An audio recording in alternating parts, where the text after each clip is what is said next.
Maayong adlaw mga kabukid, mo ning akong napulutan nga hinog og lamian nga papaya didto sa likod sa among balay. As in super hinog na siya pero gahi gihapon ng iyahang panit. Tara guys, naay nahulog nga kapayas diri.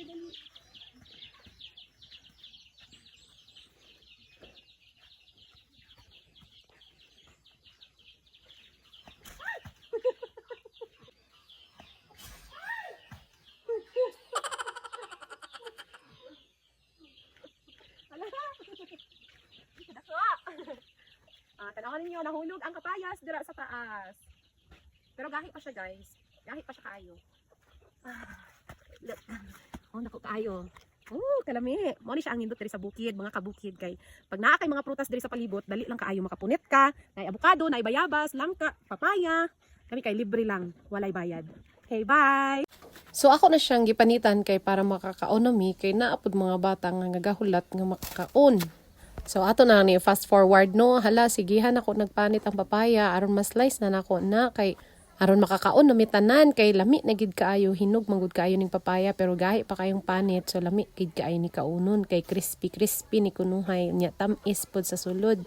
So ako na pod di siyang gi-slice kadaghan bag steps ani oy nga magpanit naman og mag-slice laman tag papaya ani.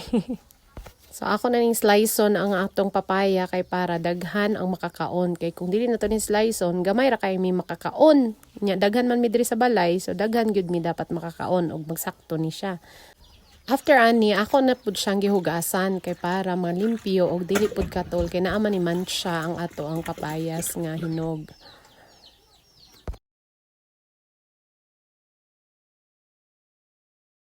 So after nato siya sliceon nga dagko, sliceon na po nato gagmay kay tungod kay daghan manggod kaayo mi diri sa balay so kailangan nato gagmay-gagmayon para masakto ni tanan kanamo.